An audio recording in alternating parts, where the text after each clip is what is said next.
உரிய நேரத்துக்குள்ள நீங்க எல்லாம் வந்திருக்கிறீங்க. தமிழ்நாட்டினுடைய மீனவர்கள் தொடர்ச்சியா கொல்லப்படுறாங்க இலங்கை அரசாங்கத்தினால. ராமேஸ்வரத்திலிருந்து சென்ற மீனவர்கள் 4 பேருடைய படகு இலங்கை இராணுவ படகினால் மோதி மூழ்கடிக்கப்பட்டு அதில் 2 மீனவர்கள் இல்லை ஒருவர் உயிரிழந்திருக்கிறார், இன்னொருவர் நிலை இது வரைக்கும் என்னன்னு தெரியல. இப்படிப்பட்ட ஒரு மோசமான சூழல் தொடர்ச்சியாக நடந்துட்டு இருக்கு. இது வரைக்கும் 600லேருந்து 700 மீனவர்கள் இப்படி கொலை செய்யப்பட்டிருக்கிறாங்க. இதே மாதிரி தொடர்ச்சியாக கொலை நடந்துகிட்டே இருக்கு. ஆனால் தடுத்து நிறுத்தக்கூடிய வேலையை இந்திய அரசாங்கம் எதுவும் செய்யலை. பாரதிய ஜனதா கட்சி அரசு, நாங்கள் தான் தேச பக்தர்கள்னு சொல்லக்கூடிய அரசும் கூட இது குறித்து எதுவும் பேசலை. இந்த கொலை நடந்த சமயத்தில் கூட இந்திய கப்பல் படை, இலங்கை கப்பல் படை சேர்ந்த கூட்டு பயிற்சிகள் எல்லாம் பேசப்பட்டு இருக்குது. ஆனால் இந்த மீனவர்கள் துயரம் இது வரைக்கும் முடியல. இதுவரைக்கும் கொல்லப்பட்ட மீனவர்கள் அனைவருமே மீனவ தொழிலாளர்கள், அவங்க முதலாளிகள் அல்ல, மீனவ தொழிலாளர்கள். அப்போ அதனால தொழிலாளர்கள் இறந்து போறாங்க அப்படிங்கிறதுனால, கொல்லப்படுறாங்க அப்படிங்கிறதுனால அரசுகள் கண்டுக்கலையா அப்படிங்கிறதா நாங்கள் சமயத்தில் எழுப்ப விரும்புகிறோம். இதே போல் 2021 அக்டோபர் 8ஆம் தேதி அக்டோபர் 18ஆம் தேதி கோட்டைப்பட்டினத்தில் ராஜ்கரன் என்கிற மீனவர் இதே மாதிரி தான் கொலை செய்யப்பட்டார். அப்பவும் நாங்கள் போராடி அவருடைய உடலை மறுகூராய்வு செய்யணும், போஸ்ட்மார்ட்டம் செய்யணும்னு போராடி நீதிமன்றத்தில் அதுக்காக உத்தரவு வாங்கி மறு பிணக்கூராய்வு நடத்தப்பட்டுச்சு. ஆனால் அப்போ நாங்கள் வச்ச கோரிக்கை கொலை வழக்கு பதிவு செய்யுங்க இலங்கை ராணுவத்துக்கு மேலேன்னு சொல்லி, அப்பவும் கொலை வழக்கு பதிவு செய்யலை. இப்போ 2 பேர் காணாமல் போய் 2 பேரில் ஒருவர் இறந்துருக்கா, ஒருவர் பற்றி நிலை என்னன்னு தெரியல. அவர் உயிரோடு இருக்காரா இல்லையா அப்படிங்கிறது தெரியல, அல்லது அவர் உடல் கிடைக்கவில்லை என்று சொல்கிறாங்க. கிட்ட 4 நாட்களாக தேடி கிடைக்கலன்றாங்க. இவங்களோட படகு தானா மூழ்கலை. இலங்கையினோட ராணுவம் விளக்குகளெல்லாம் அணைத்து விட்டு இருளிலே நேராக மோதி படகை மூழ்கடிச்சு கொடுக்குறாங்க. அப்போ இது விபத்து அல்ல, திட்டமிட்டு நடத்தப்பட்டதுன்னு சாட்சியங்கள் சொல்லியிருக்காங்க. கூட அந்த 2 பேருமே அந்த படகுல போன 4 பேர்த்துல 2 பேர் நிலை தான் இப்படி ஆயிருக்குது. மீதி இருக்க 2 பேர் வெளிப்படையாக சொல்லிட்டாங்க, இந்த மாதிரி படகு வேணுனே மோதிச்சு அப்படின்னு சொல்லிட்டாங்க. அப்போ சாட்சியங்களும் சொல்லியிருக்கிறாங்க. 2 பேர் நிலைமை மோசமாக இருக்கு. ஒரு இறந்து போய் அவரோட உடல் புதைச்சிருக்கிறாங்க. இப்போ எங்களுக்கு கேள்வி என்னன்னா, 2021 ராஜகிரனுக்கு உடல் கூராய்வு செய்யணும்னு சொல்லி கோர்ட் ஆர்டர் வச்சு பண்ண வேண்டியது. இப்போ ஏன் நீங்க பிணக்கூராய்வு செய்யலை? பிணக்கூராய்வு செய்யாம, போஸ்ட்மார்ட்டம் செய்யாம அவசரமாக எதற்காக தமிழ்நாடு காவல்துறை அவருடைய உடலை புதைத்தது? மலைச்சாமி என்கிறவருடைய உடலை ஏன் புதைச்சாங்க? இது வரைக்கும் பதில். இந்த கேள்விக்கு திமுக அரசு பதில் சொல்லியாக வேண்டும், தமிழ்நாடு காவல்துறை பதில் சொல்லணும். 2வது, அவங்க கொலை வழக்கை பதிவு செய்யவே இல்லை. இப்போ ஏன் கொலை வழக்கை பதிவு செய்யலைன்றதா கேள்விதான் கேட்டோம். இதை தான் நாங்கள் மாவட்ட ஆட்சியாளரும் சந்தித்து நேரடியாக மாவட்ட கண்காணிப்பாளர், காவல்துறை கண்காணிப்பாளரும் உடன் இருந்தார். அப்பவும் நாங்கள் கேட்டோம், ஏன் கொலை வழக்கை பதிவு செய்யலைன்னா இது இலங்கை கடல் பகுதியிலே நடந்தது அப்படின்னு ஆட்சியாளர் விளக்கம் கொடுத்தார்.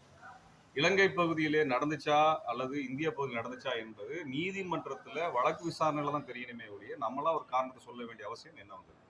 இது உண்மையாலுமே இலங்கை கடற்பல் நடந்ததுங்கிறதுக்கான ஆதாரங்கள் எதுவும் நமக்கு இல்லை. அப்படியே இலங்கை பகுதியில் நடந்தாலும் கூட இலங்கை அரசு கொலை வழக்கு பதிவு செஞ்சிருக்கணும். கொலை தான், எங்க நடந்தாலும் கொலை தான். கொலை வழக்கு பதிவு செய்கிறது, இலங்கையில கொலை வழக்கு பதிவு செய்யணும். இலங்கை அரசாங்கம் கொலை வழக்கு பதிவு செய்யல. அப்ப அதையாவது கேட்கணும்ல, அதுவும் கேட்கல. நீங்களும் வழக்கு பதிவு பண்ணல. அப்ப மலைச்சாமி இறந்து போனதுக்கான சாவுக்கான காரணம் என்ன என்று தமிழ்நாடு அரசுக்கு தெரியாது, இந்திய அரசுக்கு தெரியாது, தமிழ்நாடு காவல்துறைக்கு தெரியாத நிலைமை இருக்கு. இப்ப இந்த மாதிரி நிலைமை இருந்ததுன்னா தொடர்ச்சி மீனவர்கள் கொல்லப்பட்டுட்டே இருப்பாங்க. ஒரு மீனவர் செத்த உடனே நேரடியாக 10 லட்ச ரூபா அறிவிக்கிறது, நட்டையிட நேரம் கொண்டு போய் வீட்டில் கொடுத்துட்டு போயிடுறதோட தமிழ்நாடு அரசு கைகழுவிடும். சட்டமன்ற உறுப்பினரும் அதை பத்தி ஒன்றும் பேசல. நேரடியாக வீட்டுக்கு போறாங்க, அவங்க கையில் 5000 10,000 கொடுத்துட்றாங்க, அதோட கைகழுவிட்டு போயிடுறாங்க. ஓட்டு போறதுக்கு 500 ரூபா, செத்து போனா 5000 50,000 முடிச்சுட்டு போயிடுறாங்க. இதுதான் நிலைமையா இருக்குதா? அப்ப தமிழர்களுடைய உரிமை, தமிழனுடைய வாழ்க்கைக்கான மரியாதை என்ன என்பதை நாங்கள் கேட்க விரும்புகிறோம். அதன் அடிப்படையில் தான் தோழர் KM ஷெரீப் அவர்களுடைய தலைமையில் தோழர் SR பாண்டியன், தோழர் குடந்தை அரசன் மற்றும் பிற அமைப்புகளை சேர்ந்த ஜனநாயக அமைப்புகள், தமிழக வாழ்வுரிமை கட்சி, SDPI கட்சியை சேர்ந்த, தமிழ் புலிகள் கட்சியை சேர்ந்த எல்லாருமே இங்கே வந்திருக்கிறோம். இன்றைக்கு முதல் கட்டமாக இத்தனை அமைப்புகள் சேர்ந்து இங்கே வந்திருக்கிறோம். இந்த கொலை வழக்கை பதிவு செய்யணும் அப்படிங்கிற கோரிக்கையை வைத்து இலங்கைக்கு எச்சரிக்கை விடுக்கும் விதமாக வருகின்ற ஆகஸ்ட் 10ஆம் தேதி சனிக்கிழமை சிங்களவன் நடத்துகின்ற கடை இங்கே இருக்குது. டம்ப்ரோ ஃபர்னிச்சர்னு ஒரு கடை இருக்குது.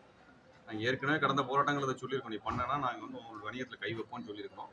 இங்கே டம்ப்ரோ ஃபர்னிச்சருங்கிற கடை தமிழ்நாடு முழுக்க இருக்குது, தென்னிந்தியா முழுக்க இருக்குது. அந்த கடையை இழுத்து மூடுகின்ற ஒரு போராட்டத்தை நாங்கள் தமிழ்நாடு முழுக்க நடத்த இருக்கிறோம். வருகின்ற ஆகஸ்ட் 10ஆம் தேதி. இது இலங்கை அரசினுடைய நிறுவனம் இனிமேல் இங்கே இருக்கக்கூடாது. எங்க மீனவர் அங்கே போய் மீன் பிடிக்கக்கூடாது, நான் மீனவனை நீங்கள் அழிப்பீங்க, கொலை பண்ணுவீங்க, வண்டியை அங்கே படகை வந்து உடைப்பீங்க, மூழ்கடிப்பீங்கன்னா உங்களுடைய வணிகத்தில் கை வைக்க வரதவரை எங்களுக்கு வேறு வழி கிடையாது. சிங்களோட நிறைய நிறுவனங்கள் இங்கே இருக்கின்றன. ஆகவே சிங்கள அரசிற்கு நாங்கள் எச்சரிக்கை விடுக்கிறோம். நீங்கள் சும்மா இஷ்டத்துக்கு இங்கே வருவேன், எங்கள் மீனவனை கொலை பண்ணுவேன், இந்திய அரசு ஒன்றும் கேட்காது, அதே மாதிரி நான் தமிழனும் இழிச்சாய மாதிரி போயிடுவான்னு நினைக்காத. நான் வந்து உங்களுக்கு எங்கே கை வச்சா அவனுடைய பொருளாதாரம் பாதிக்கப்படுமோ அதில் கை வைக்க தயாராக இருக்கும். எங்களுக்கு நாங்கள் வழக்குக்கெல்லாம் பயப்படுற ஆளுங்களோ அல்லது இந்திய அரசுக்காக அச்சப்பட்டு பின்வாங்குற ஆட்களோ கிடையாது. எங்கள் தமிழனுக்கு ஏதாவது நடந்ததுன்னா நாங்கள் வீதியில் இறங்குவோம், அதுக்காக போராடுவோம். அதுக்கு சிறை சென்றாலும் எங்களுக்கு எந்த கவலையும் கிடையாது. நாங்கள் வந்து இந்த நெய்தல் படம் வரும், கொய்தல் படம் வரும்னு வசனம் ஒரு ஆட்கள் கிடையாது. வாக்கு வாங்கிட்டு ஓட்டு வாங்குறதுக்காக வந்து நிற்கிற ஆட்கள்லாம் நாங்கள் கிடையாது. அதனால இங்கே இருக்கக்கூடிய திமுக அரசு வேலை செய்யல, எதிர்கட்சியாக இருக்க அதிமுக சம்பிரதாயமாக பேசிட்டு விட்டுட்டாங்க. எல்லாருக்கும் நம்ம முற்போக்கா பேசுறேன்னு சொல்ல ராகுல் காந்தியோ அல்லது காங்கிரஸோ இது குறித்து இது வரைக்கும் வாய் திறக்கல. பாரதிய ஜனதா கட்சி தேசபக்தர்னு சொல்றாங்க, இது வரைக்கும் அவன் வாய் திறந்து எதுவும் பேசல. கொல்லப்பட்டது தமிழ் மீனவன் அல்லது இந்திய மீனவன், கொன்றது அந்நிய நாடு. இது குறித்து பிஜேபி மோடி சர்க்கார் எதுவுமே பேசல. அதனால இந்த கட்சிகள் எதுவும் பேசல.